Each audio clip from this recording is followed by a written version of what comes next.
welcome to the Conversations for Change podcast hosted by Asia Inc. Forum, where we're shaping the future of Brunei and Asia one conversation at a time. If you've been liking what we've been doing here, don't forget to follow and subscribe to our YouTube channel, Asia Inc. Forum BN, and connect with us on Instagram, LinkedIn, and also Facebook at Asia Inc. Forum. Today, we gather and celebrate and reflect as well on the remarkable potential and responsibility of the youth in Brunei. Did you know that nearly 17% of our youth aged 15 to 24 are currently not in education, employment, or training? This leaves a significant opportunity and challenge for us. A call to action to ignite the passion, creativity, and leadership within our young people to build the future they envision. Brunei's young generation stands at a pivotal crossroads, inspired by the nation's Vision 2035 and the deep loyalty to our country. Through platforms like the National Youth Day and emerging youth-led movements, there's a vibrant pulse for change, growth, and contribution. But with this tremendous energy comes responsibility. I hate to quote Spider-Man on this one, but responsibility to themselves, their community, and their country. Today with us, we have two outstanding youth leaders.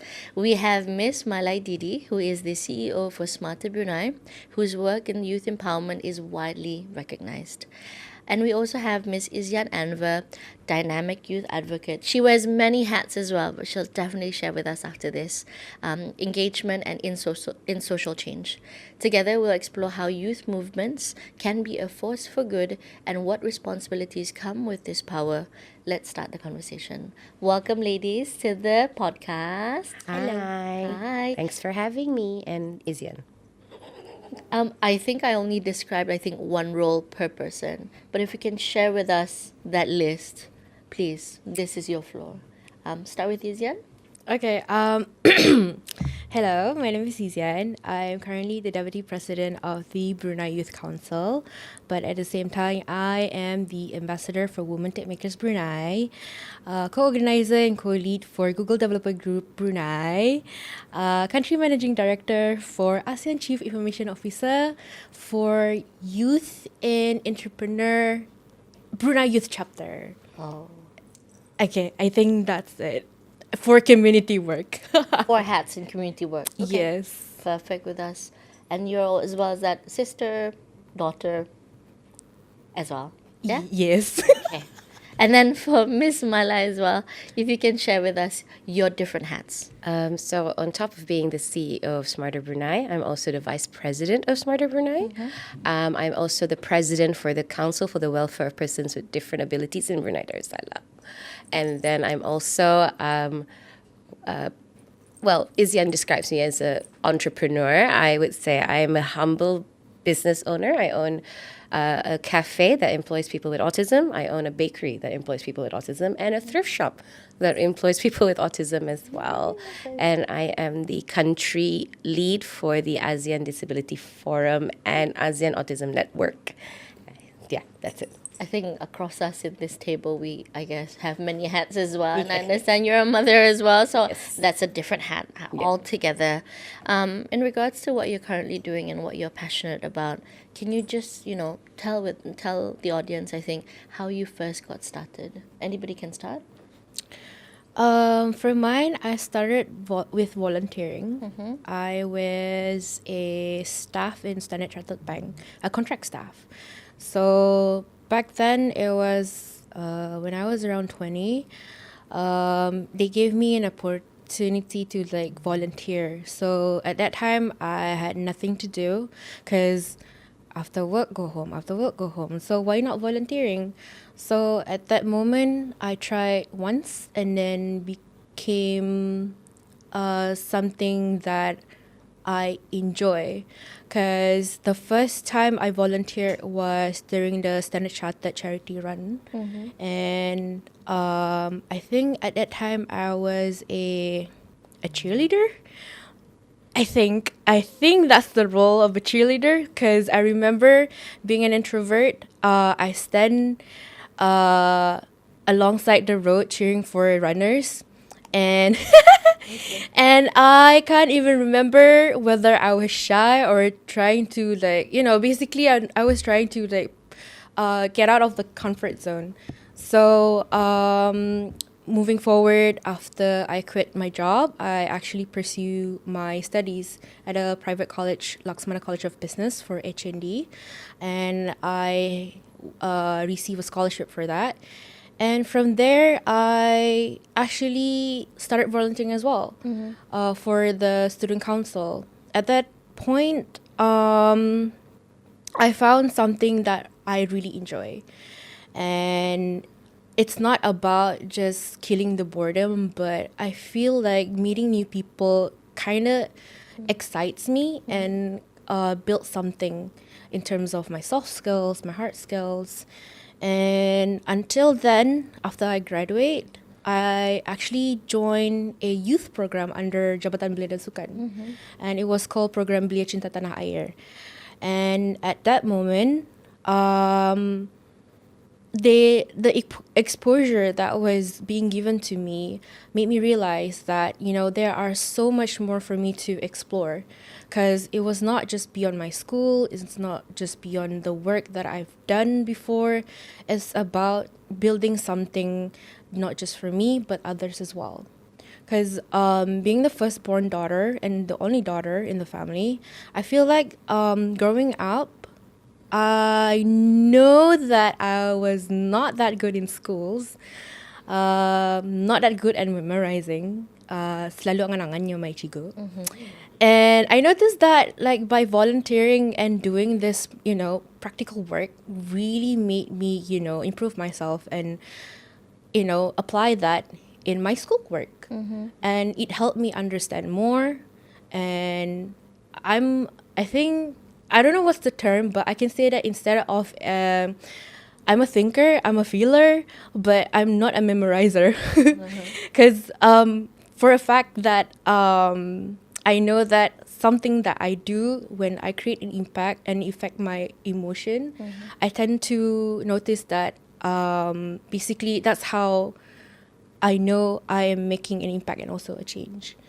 Until now, I've been really active with volunteering, being in an organization with multiple hats, because it's not just about, again, killing boredom or entertaining my ADHD, but it's all about, you know, gaining that knowledge that I couldn't get during school.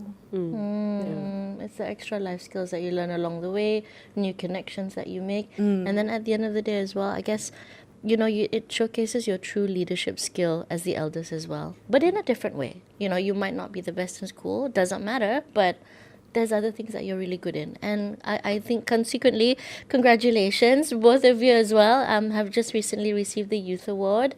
Miss Malai, Malai Didi, if you can share with us, I mean, how was that for you when you received the award? Oh, how did I feel when I received the award? Yeah. Okay. So we're going to go a bit back, right? Yeah, go for it. Yeah. So during rehearsals, Yeah. I'm joking with Izyan saying that, oh, can you imagine if we won? And she said, I'm worried that if the camera pans to us, we're going to like have like a really like stunned face on, Yeah. right? And then I'm laughing. I'm like, oh, I better like practice not looking so, you know, stunned or anything like that, you know, giggling because we're like confident lah mana. And then she goes, I know what, I'm worried if I cry. And then when she gets announced, I'm like, she didn't even realize that she got announced, right? I went, Izyan, it's you. And she was like, what? And I'm like, it's you. And I held her hand and she just immediately cried. And because she cried, I cried. And then I was like, okay, my bestie won. Yay. She goes off there. And then when they're announcing the award for my category, I remember looking at a picture and going, That looks like me. why is that? No, it wasn't even my face. It was more of the color of the t-shirt because it was my council's t-shirt. And I went, wait, do I know anybody in this category who is also in my... Wait, no, that's me. And it hit me in a millisecond and I went, oh my God, I won. And I immediately cried. And I was like, oh, no, don't cry. You cry ugly. Don't cry. But I cried ugly anyway. Oh. And then one thing that we didn't expect was... So Izyan couldn't hear who was announced. She sees me stand up and she's like already raising her arms up. And I run over to her. We did not expect that it would be caught on camera, us hugging each other. So how it felt was, it wasn't kind of like, I didn't feel liberated or like I deserved it. It was just pure shock. Oh, okay. I was really shocked in the sense of, because I came into the whole award thing reda, like, dapat, you don't get, whatever it is, it's okay, because I'm not saying it's just an award. It's more of the line of work that I do and all the work that I do, being recognized or not, The recognition. I did it ikhlasli ba, dengan ikhlas. So it wasn't like I felt like I deserved, I already did everything I do. Itu is really like, pure niyat to just do good for everyone.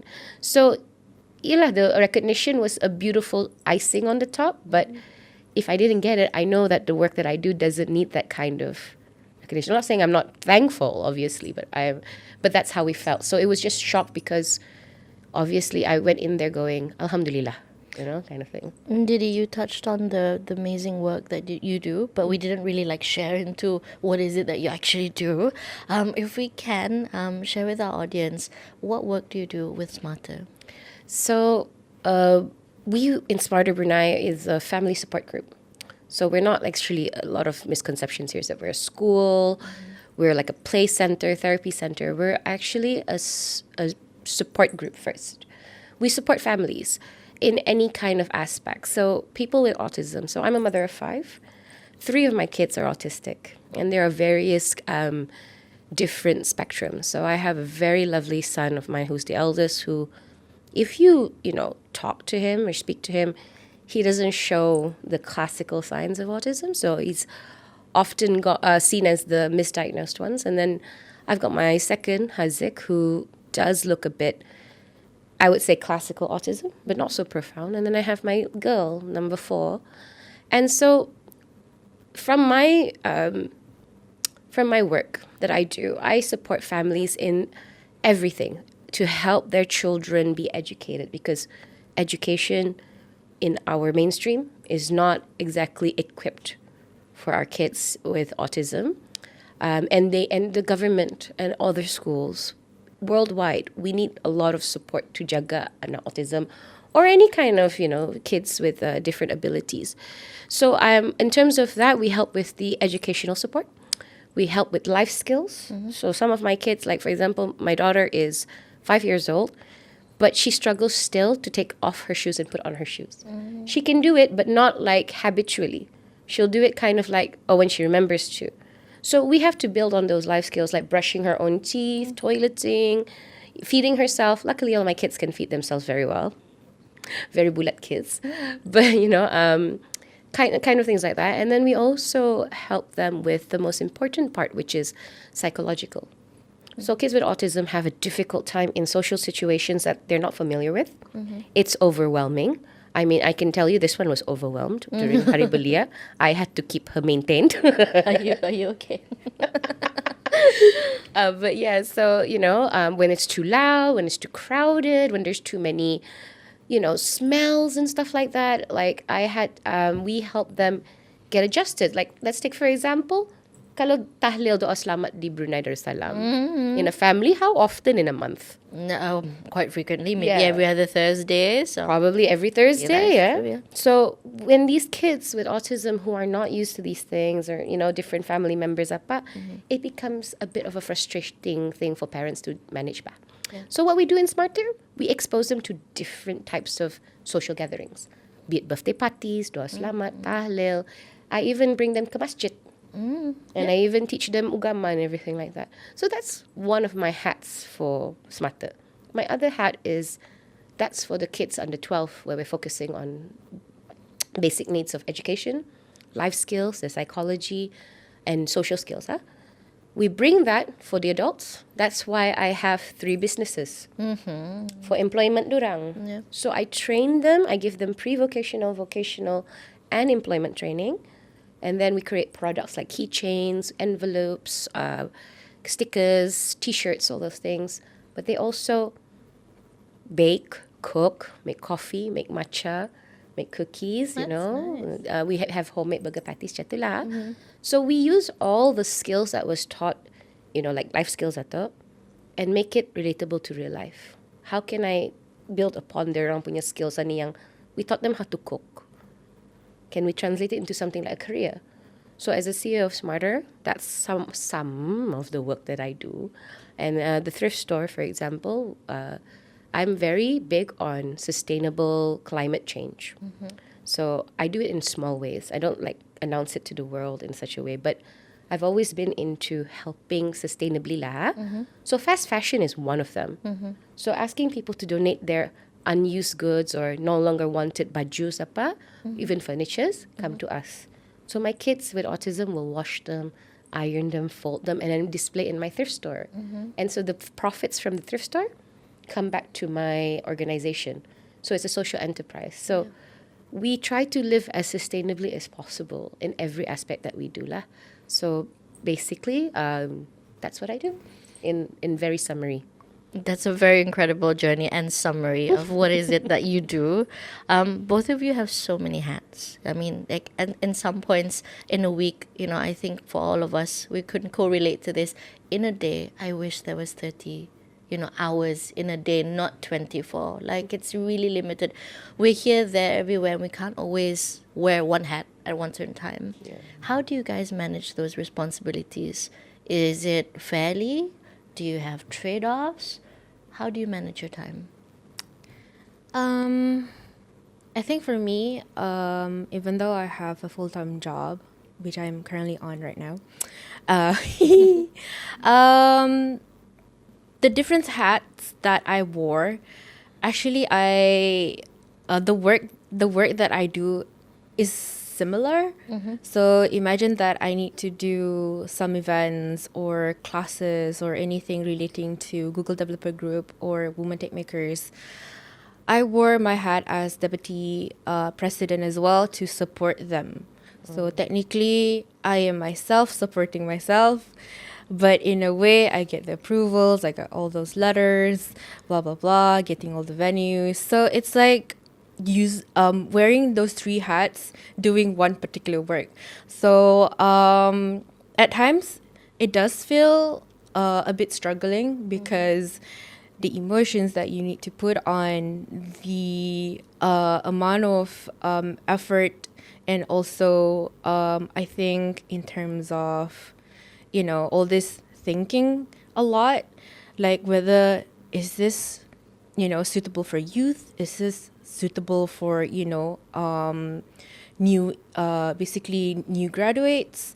So a lot of things are going on, like a lot of things happening. So at times I do not realize that I don't have boundaries when it comes to work because you get obsessed with it and you don't know time, you don't Didi just, eat. Agreeing to this. Oh, she sees me often, like cranky. Super unhealthy, like relationships, the food and lunch and all this. So Yeah, So okay, where's but your then time with family as well?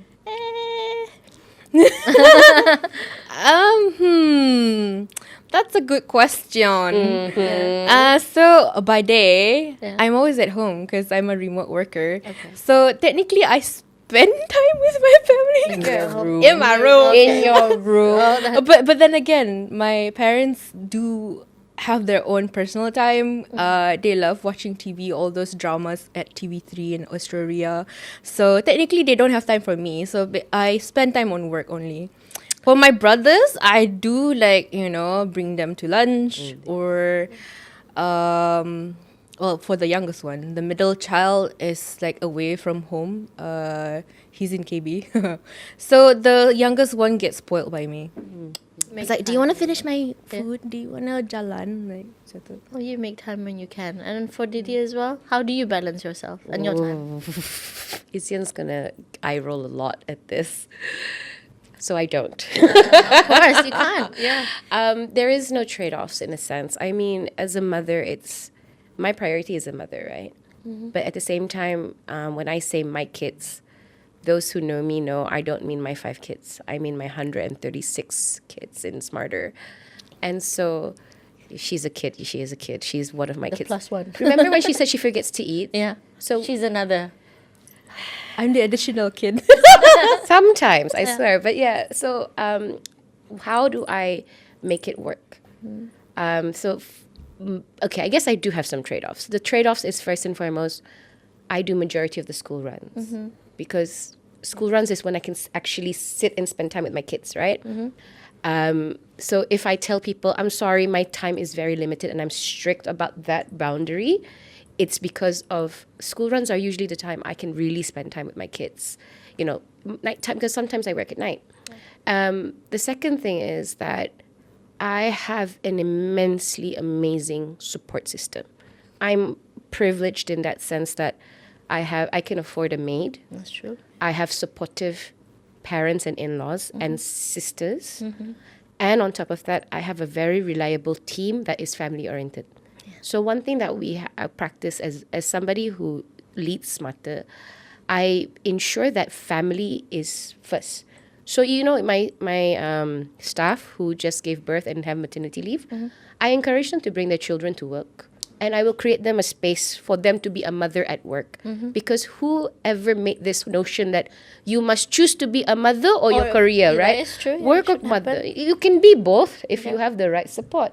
So because that privilege was given to me by my late father, I will never make you choose between being a mom and being, you know, a career woman. Yeah. Do you think more employers should be like this as well? Oh, I think everyone should be like this, regardless, even for dads. It doesn't just mean for moms, right? Like, we need paternity leave and all that kind of things, you see? Because, you know, if I would have been grateful if my husband was allowed to bring the toddlers to work.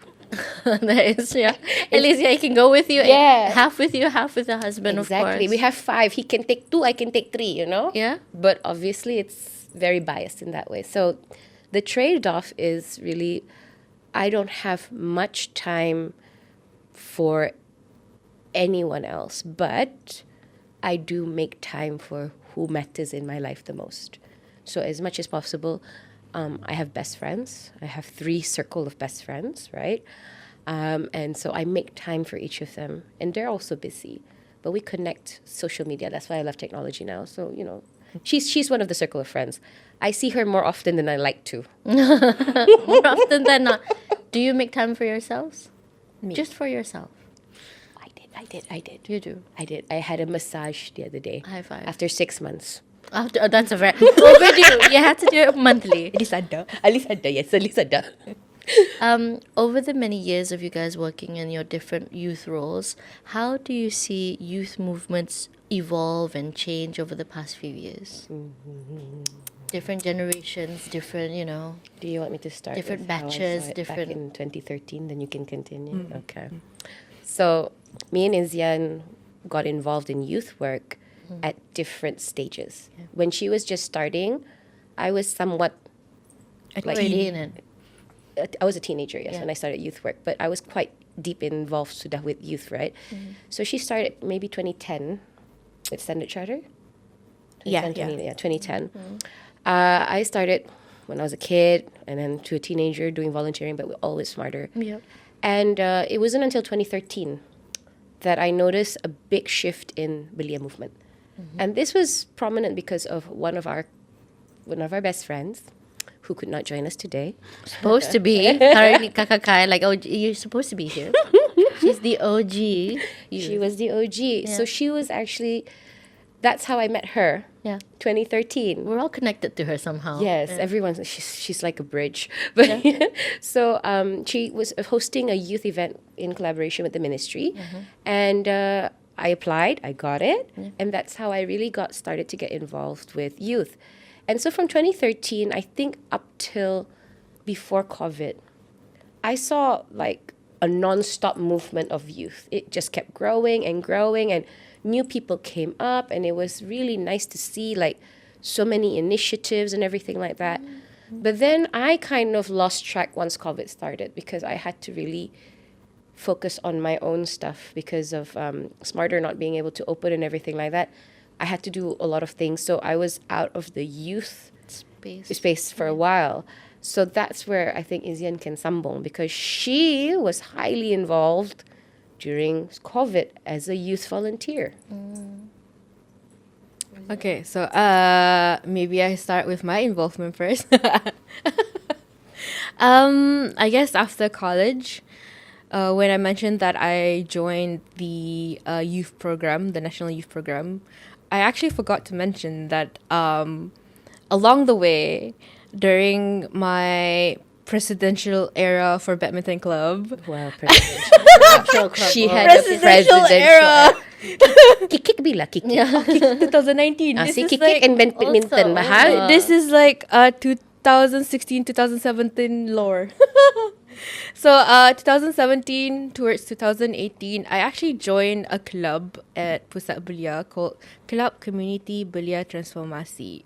So it's one of the initiative from Pusat Belia itself to get more youth to be more involved in volunteerism and basically in a youth movement space. But at that time, it was still new, and most of the members are existing club members as well. So a lot of the events involved back then, between 2017 to 2019, there were a lot of things. So my involvement was more towards secretarial, and I do a lot of paperwork and then attending events, and then at the same time co-organizing events. So in that space, it was still for me not enough as a youth and in a youth movement, because I think I like something that is more structured and organized. During that time, it's more towards like, who wants to organize, just go organize, but at the same time you don't understand how government works. So as soon as after I'm in the program Belia Cinta Tanah Air, they actually explain how you get involved in this, youth space. They teach you this and that, and then bring you for excursion and everything. So it kind of like, I have this idea, I can do more, which I mentioned earlier. So in 2019, when I was in still KKBT and also alumni Pibikta, These acronyms will definitely have need some explanation. Can you Didi. yeah, okay. She's been everywhere. Yeah. And yeah, I mean, Here, there, for one. but yeah, I Tapi joined. Ni selalu back end, She was never the forefront, but she did so much work behind the scenes, right? But I enjoyed it. But yeah, 2019 lore, Kikik. It was the first international kite festival, and I was part of it, and I was happy that I contribute that first international festival, because Oh, the one with the huge Yes, I dragon was in tingit. yeah, I was in it. Oh, sorry. And then so at that time, as an alumni, as a a youth under KKBT, so basically we pull everyone in to help out with the festival. ni kikik kan dia? No, KKBT is Club Community Belia Transformasi. Oh. Pibikta Program Belia Cinta Tanah Air. And yeah, so the first time I've met the seniors in Kikik. Again, it's not a youth organization, it's a culture and sport organization. So it's a good exposure for me, because I've seen all these kites when I was small, but I never had the opportunity to play. But I end up part of the organizer for the festival itself. So it was a very good experience and exposure, because you deal with different governments, different departments, and that was the most stressful 2019. Tapi not as Oh, my stressful life. as SB, right? Kukarela. Oh, that is another story. That deserves another. that is the beginning of my stress. She was in Sukarelawan Belia. Yeah. Yeah. She was actually, so if anyone remembers COVID, Yeah, the ones that Yo, have to jump, live. Is jump. that it? Lepas Kikik, I went for golf. In between, guys. we're talking about how Belia Yeah. punya Yeah. groups grew over the years. Yeah, You suka but tak? I know, but that's the beginning of where I see youth participation. Youth volunteering, but not towards youth movement. I see. So, Yeah. dorang ikut ni banyaknya event bah. Yeah, Event-based, yeah, and they're not because okay. around that era, Yeah. they feel like they want to join something, but they don't want to have the role, to Yeah, you just want to come in. This is and before just you like masuk, volunteer. MBB ka na? Yeah, exactly. This is before you masuk MBB. Yeah, that's my 2019 lore. So it started with kick it, then golf, and then you That's went... Kick in March, golf April, May, June, and then MBB in September 2019. Oh. Yes. That's a long history. Yeah, I was like, in one particular year, I involved in a lot of things. Yeah. And you can see that a lot of youth do want to volunteer because they enjoyed it. All these events apa, they do You need enjoy to it. tell them how when you join MBB, Yeah. your particular committee members time ato menghidupkan balik MBB. Oh yeah. It's very different. So yeah. 2019 itself is the first batch for Majlis Dia Brunei run by youth for the first time. In So berapa tahun? Long time, because I only use my remember- math, but 40, 50 years. I remember. I think it was Kakak something Khan. 50. 50 years. Because I guess orang so. celebrate this year 60 years. Oh, and the office was still in the same place. And like, Yeah, Nanda yeah. banyak pergerakan apa. And it was still Yeah. run by beliau. Yeah. Beliau, not beliau. And then you can see that during 2019 when I was in MBB, a lot of youth association is getting lesser sebenarnya. Oh, ya kan? And I mean, kami punya affiliate and associate is getting reduced because our previous members, most of the persatuan in it are the elders. I mean, Beliau. Above 40. So I think to contextualize this conversation, Brunei's youth is what age, guys? Maximum 15 to 35. 35. Used to be 40 back then. So Used to be 40 back then. Yes. So when did they change it again? Izyan? 2020 in December. 2020 baru kena ubah to 35 is the maximum Yeah. for belia. Doesn't mean if you're 36 you jadi beliau. Yeah. You become pemimpin muda we're belia. still young there. Yeah. Yeah. I mean, 2020 was the same year. COVID. Yeah, COVID. So I didn't get the opportunity to like really showcase myself as MBB member because at that time I was just a committee member. But 2020 I was basically changed my role to Secretary General. But then COVID happened. I end up wearing another hat for Sukaralambia COVID-19. So at that time, again, it's not really a youth organization. It's just a youth movement to help with for the frontliners. Yeah, so it's not really an organization per se. So when they say, Task "Oh, force. yeah, it's just a task force," and it was co-founded by Hazak Hisham, Mona, and also Amirul from JBS. Yeah, phenomenal. Yes, I remember. Yeah, and at that time as well, I remember the exact time when Amirul, which I called BM. Phenomenal Shazmi, right? Yeah, correct. Yeah. So he texted me, "Do you want to volunteer?"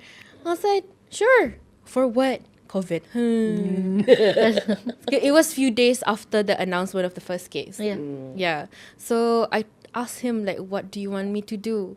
Said, "What do like Google form to get volunteers?" So I remember 12 March 2020, I created that form, but without knowing what kind of information that I should gather, because it was not. Everything was new. Yeah, everything was new. Because satu, they haven't had the official meeting on recruiting volunteers. And I was supposed to attend the meeting with NDMC that time. But because... National Disaster Management Center. Yeah. At that time, I can't remember why. But I remember on the 17th, we had an official meeting in KKBS to discuss, okay, let's recruit volunteers. So it's a beginning where we collaborate with different organizations. At first, they wanted to recruit volunteers from different persatuan, not from public lah dulu. Yeah. It's from different persatuan. So Controlled people. yeah, at least control because it's still the first wave and everything is new. So a lot of the alumni from Pibikta and also from KKBT joined the first few weeks. We did quarantine center, airport, macam-macam lah time tu. And it was a quite experience because the moment where it gets really overwhelmed was the announcement of allowance. So I remember this. I was going to remember interject this this, because yeah. I know Hazik. I wasn't really close with Izyan then, but I know Hazik. So I was keeping up to date with Hazik's IG stories. They were like sleeping, in the what do you call it? Time tu it was the emergency center. Yeah, Time tu. quarantine Belum lagi dorang arah pusat belia tu. Yeah. Dorang arah pusat bahagia time tu dipelai. Yeah. And Hazik was camping out, sleepless nights, 1 hour of sleep. If they got called that somebody needs to be escorted or they need help ka apa, tangah malam, they just go off, right? And so it was really, really like, you really felt a sense of emergency. Yeah. And I knew most of those who were volunteering at the time because these were the active belia that I saw. So in a sense, it was a sense of pride during COVID at Pasal you actually saw youth involvement. So for me, being there since 2013, seeing all these youths, I'm like, wow, when it really matters, we're together. But then when the tita came out, keluar allowance, I think everything just kind of exploded because everyone was like, we're getting paid, we're getting, and the ones yang paling sakit kepala were them. Because it was like it became job center all of a sudden. Yeah. Yes. And then they were like, and also the thing is, when they announced the allowance, it wasn't clear. There wasn't a guideline that came with it. Yeah. So we didn't know. It They was didn't. funny. Yeah, they didn't get explained how they were going to count the days, the hours, maximum, and like age range as well, and like also like having too many, like they have to bagi masa, right? So everything was just happening so fast. I remember seeing Hazik going, I want to cry. And then he Yeah. cried. Because all of us in the operation center, we actually listened to the tita around 8 o'clock. Yeah. Sekali, as soon as the announcement pasal the allowance, 8:15 start. People already wanted to sign up for Sukarana. We were like, Yeah. what happened? I was like, oh, it's the allowances. And it wasn't even sambalia. Sometimes it was the parents suruh anaknya yang Of course. Yeah. Yes, finally the parents asked them to like volunteer. But we do have like age specific that we can allow to volunteer. It's between 18 above, but never above 60. Because for senior citizens, they are considered high risk at that time. But we do have volunteers that actually volunteered, and he was around 72 years old at time. But by the time we knew that he was 70 plus. 72, we had to say like, oh, sorry, kita na uncle. boleh lagi. Marah ya. I was like, He it's wants to not do my something for the fault. country and like. Yeah. Do you know how many people were involved at the time when it came to youth? Do you want a time period 2020 to 2023? Yeah. How many? How many do you have in your phone? 11,000 Oh, contacts? Yeah, I have That's 11,000 a contacts lot. like That's a in lot. those 3 years Because period. okay, so funny story. You have to. Yeah. I volunteered for second wave Yeah. in the call center, and I was pregnant, but I didn't tell her I was pregnant because I didn't want her to be like, "You can't come out, you're pregnant in COVID." And I was just like, "No, I want to help. I want to help because I felt useless, and also I wanted to like experience apa rasanya ba, even though I did it one time saja. But I really understood. So for me, I'm the kind of person who's like, put me in that situation, let me understand, then I can defend you guys better, kind of thing, right? So I seek to learn. So I did it. Ever since then, she's had my contact, right? And actually, I would say that in 2020 to 2023, when SBNE was very large, the volunteering kind of amplified Baha, Izyan. Yeah. Tapi as soon as COVID end, Not really COVID end. The moment the other press conference saying that no longer have allowance and all government officers to return back to you work. work, yep. 2022, I think. And no, that was 23, 2024. Yeah, it was 2022 around June. Yeah, I remember June that. 2022. Yeah. Hindi lagi orang mo involved. I mean, because everything was considered like okay and controlled, I guess a lot of venues for COVID tasking became, Reduced. lesser. Yeah. So I think every COVID tasking at that time kira macam berabot lah semua orang kan volunteer. Again, volunteering ni sebenarnya siok. Tapi when it's being driven by money, You it lose the purpose. Yeah. I was just about to ask. I mean, in a sense, like if you on duty almost every day, every month, It's maybe warranted. it's it's worth it. Getting paid, you deserve it. But kalau sehari dua hari saja macam How important is money when it comes to volunteering? Okay, that's a Social work. Because very... Shana, Loaded I do social work, right? Yeah. As my career. It's Bukan your work. bukan part-time. yeah. So I need because I do it as a career, right? So of course, gaji means it's my bread and butter. But I did volunteer even though I had a steady job. And I did it because even though I'm doing social work, even though I'm still doing social community, dorang tahu ni, I will volunteer my time if I need to. So they will always tarik me if they need me to. So it's more on, if you don't have a job but you want to do volunteering, don't seek it for money. More of seek it to build something in you that maybe you don't have yet. So like Izyan, she said she was lacking a lot of things, like because of volunteering, she pandai at school, she ada confidence apa tu ini ya. I work with a lot of Gen Zs. Let me just tell you that I have like 58 staff. And 80% are under 30. It is daunting to me to imagine that I'm hiring people 10 years younger than me, because in my head, they're masih teenager. Because I'm still 20. I'm still 25 too. I'm not 30. I'm not 35. I'm not in my 30s. I'm not mid-30s. But Yeah. you see, I work with a lot of Gen Zs back. And I don't understand the notion that people say Gen Zs are hard to work with. Yeah. So in relation to the question before you had this, which is, how do you see belia now? I do see less belia movement. But I don't see it as necessarily a bad thing, banarnya.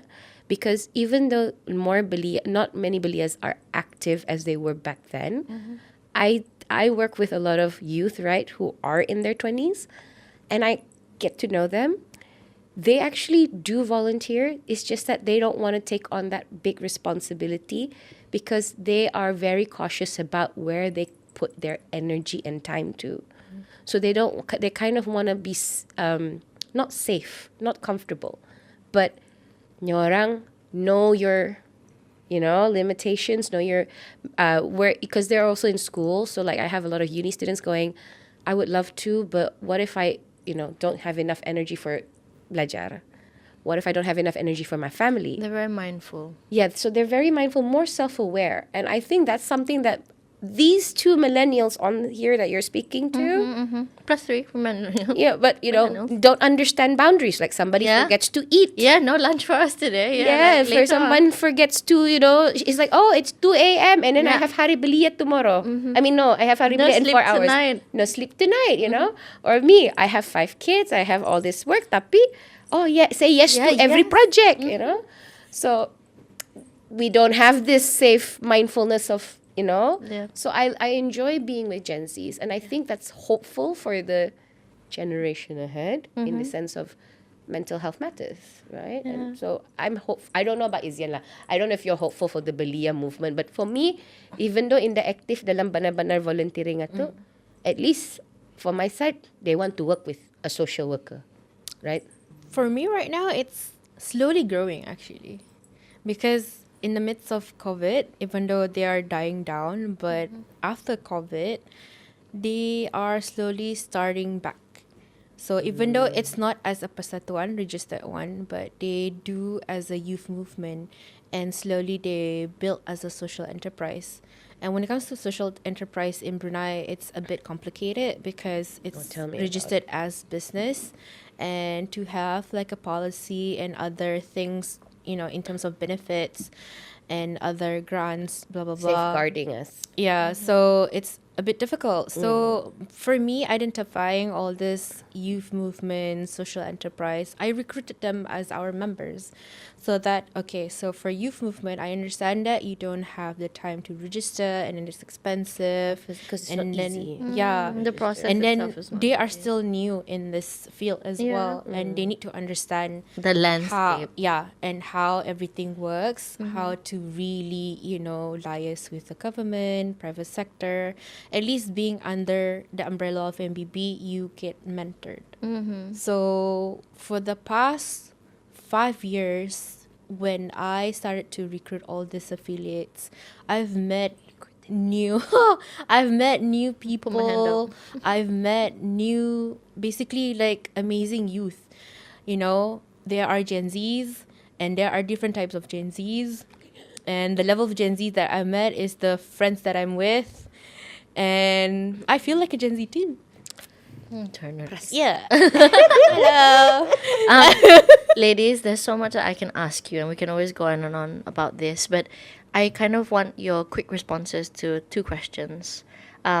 What is it that keeps you going? Just quick ones. What is it that keeps you going? How do you have that strength and stamina? Because it's not easy. Sometimes you get criticized as well. Sometimes, you get setbacks. How do you keep going? Me, it's simple. It's my family, my brother with autism, my kids, and then also knowing that I'm carrying on a legacy. So for me, my drive is like my children, because that's what it is to be a parent, right? But what keeps my stamina going, like, really, I know, is more on that. If I don't, then I'm going to be up. I know myself, pa. If I don't do it and then somebody does it and doesn't do it right, aku marah. So then I want to ajar that person how to do it right. So then at the end of the day, aku just stress, right? So why give myself stress when I can guide, when I can help, right? And then how do I face, backlash? I actually face it really well, to be honest, in the sense of I'm very confident in myself. Orang can comment, critique, say bad things. Okay, thank you for the feedback. I will learn from it. I will take macam take it in. But sometimes also it's a two-way road. Where are you coming from with this feedback, kan? So for me, I'm very, very self-aware and I look everything. So I will rant to them, and then they will say valid, and then I'll be like, okay, now I'm okay. So she's my validator and my batu api. So At the same time. And for you, Izyan? What was the question? How do what's you... your drive? Yes, Oh, your my drive. drive. Yeah, and everything like that. I guess my drive was I grew up feeling alone at most, and sorry, it's not that sad, but it's reality, guys. I always feel alone, but let me cerita mine. Growing up, I feel like alone, no support, no one, to guide me through, life and a lot of things.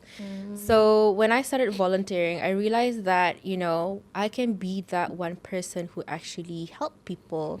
So, it's one of the push where I need to find someone, not to fix, but to help. Well, I do realize that I'm a fixer of something. Well, Red flag. actually no boundaries. That's one thing. But yeah, I realized I enjoyed helping people because all the knowledge that I've gained for the past few years, I actually, share it with my friends, and then I, support. You're a mentor lah. Chatula. You're a hero. You're your own hero. Okay. How do you deal with backlash? Yeah. Okay, so when it comes to backlash, it's either so I've dealt with different stages of emotions. So at first I would be so stressed about it. I lashed out, but not towards in front of people, behind the scene. Then after that, I just itu siya buang sa. It's either like Weirdo. yeah, chatula reda. Because, why would I stress out something about, people who don't understand how I work? because eventually I get the things done. Unless it comes from somebody she knows lah. Okay, then that's something Tapi else. atu ia menerima. Tapi because she knows also the person who will tell her will do it in a way yang ia boleh ambil. Kalau orang yang kami dah kenal, kami macam Excuse me. I who are roll you? sa- Yeah, that's true. So it actually depends on who gives us the criticism. Last advice to everybody and to the audience out there. If you could tell every young person in Brunei one thing about their role in society, what would it be? One thing, One thing about their role in society. okay. You all have a massive space in this world. I wouldn't say space. When I say massive, I mean this world is yours to claim. So don't be afraid to claim that space because you're not too small or insignificant in the things that you do. Small volunteering work, even just feeding a stray cat is already some sort of impact, you know? So for me, my last advice for people, for Belia, just don't think that you're not worth the good things in life. Do good, even if it's so tiny, because ripple effects are actually really, really massive, and you just can't see that. So even if you're feeding a stray cat, even a stray dog, even if you're just like donating like seringgit, your last $1 ke dalam this, tabung or whatever, and kau ikhlaskan, that is already a big impact. So jangan see it as macam apa juga sikit ani, I'm just one person. What can I actually do? I'm one person. I am determined. I wanted to do good, and I started small. I started very small. So jangan takut, basically. Don't be afraid. Just do good, Great message, Didi. Izyan? I think for me, The my camera's right over here. I think my advice would be keep on exploring. Always get curious. Eventually, you will find something that you are passionate about. Because from there, you will know, what you can help on, what can you build, from there. Because I know that sometimes you feel stuck, you feel like a failure, but that is just one, that is just one feeling. There are a lot of things that you can do to make you feel better. If helping people makes you happy, then go on. And I guess Ikut Majlis Budaya Brunei. I'm signing up tomorrow. that is like macam forcing people. But Dotted line. if you want to do an advocacy, go ahead, because from there you start something. Thank you so much, Izyan and Didi. You have been both, I think, inspirational. I have to sign up tomorrow. I have to sort of, show some support as well to this. Thank you, Didi and Izyan, for sharing your stories and also, I would say, your visionary insights with us today. What shines through, I think, is the power of youth in Brunei, not just as leaders of tomorrow, but as responsible change makers for today. To our listeners, may this conversation spark a renewed commitment to embrace your role in our society, to be responsible, courageous, and compassionate leaders. Each one of you carries the promise to shape Brunei's future with dignity and also determination.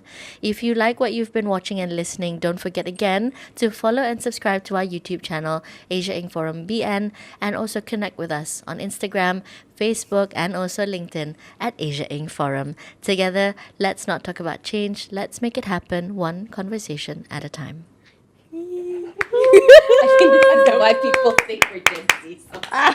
Kami bising.